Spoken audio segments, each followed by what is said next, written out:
नमस्कार दोस्तों। स्वागत है आपका एक और जबरदस्त वीडियो में, जहां बात होती है बिजनेस की बड़ी खबरों और भारत के बढ़ते वैश्विक प्रभाव की।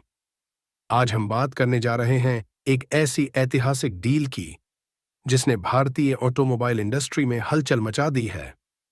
टाटा मोटर्स, भारत की शान और सालों से हर घर में पहचाना जाने वाला नाम, अब यूरोप की एक जानी मानी कंपनी आइवेको को खरीदने जा रहा है।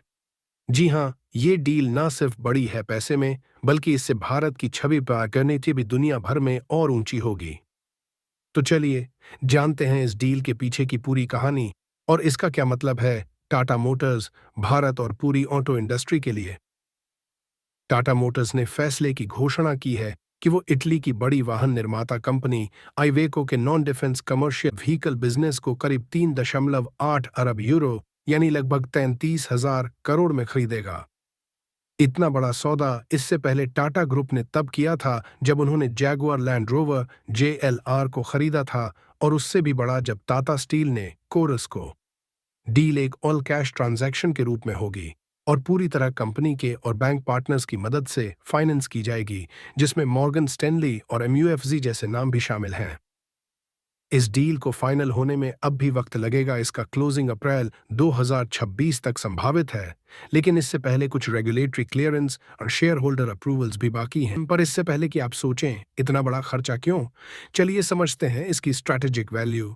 इवेको सिर्फ एक कंपनी नहीं है, ये यूरोप, दक्षिण अमेरिका और अन्य हिस्सों में कमर्शियल व्हीकल्स में एक बेटीडीदा नाम है।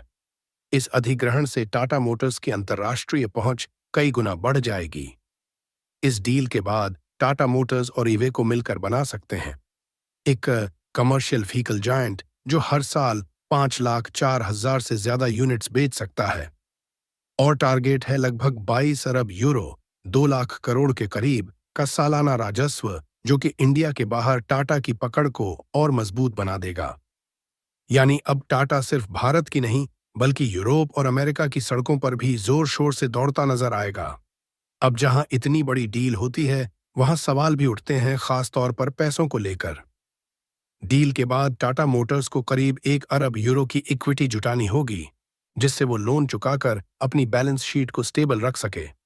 हालांकि इस खबर के आते ही कंपनी के शेयरों में लगभग 7% की गिरावट देखी गई, क्योंकि निवेशकों को चिंता है कि पहले से EV और रेगुलेशन से जूझ रही कंपनी अब और लोन लेकर भारी रिस्क ले रही है। लेकिन ध्यान देने वाली बात यह है, नो रिस्क नो रिवॉर्ड। और टाटा ग्रुप की हिस्ट्री बताती है कि वो ऐसी डील्स को लॉन्ग टर्म में सक्सेस में बदलने का दम रखते हैं। टाटा मोटर्स अब केवल भारत में लीडर नहीं रहना चाहता, वो एक ग्लोबल प्लेयर बनना चाहता है। EVs, diesel with high efficiency और हाइब्रिड टेक्नोलॉजी में निवेश टाटा पहले से कर रहा है। इवेको के साथ मिलकर वो यूरोप और लैटिन अमेरिका में भी ज्यादा ग्रीन मोबिलिटी सॉल्यूशंस लॉन्च कर सकेगा। इस डील का मतलब है नया प्रोडक्ट पोर्टफोलियो, नई मार्केट्स और साथ ही साथ सप्लाई चेन ऑप्टिमाइजेशन और लागत में कटौती। इससे क्या होगा, भारतीय इंजीनियरिंग और इनोवेशन को एक ग्लोबल स्टेज मिलेगा, और ये सिर्फ टाटा के लिए ही नहीं, बल्कि पूरी भारतीय मैन्युफैक्चरिंग और ऑटो इंडस्ट्री के लिए एक गर्व का मौका है। जब टाटा जैसी कंपनी बाहर जाकर इतनी बड़ी डील करती है, तो ये सिर्फ एक बिजनेस खबर नहीं होती। यही एक मैसेज होता है कि भारत अब केवल विकासशील देश नहीं, बल्कि ग्लोबल इन्वेस्टर और डिसरप्टर बन चुका है। क्या ये डील सफल होगी? क्या इससे टाटा मोटर्स का कद कई गुना बढ़ेगा? ये तो वक्त बताएगा, लेकिन इतना जरूर कह सकते हैं कि ये कदम भारत की इकोनॉमी और इंडस्ट्री की आत्मनिर्भरता और आत्मविश्वास को मजबूत करता है।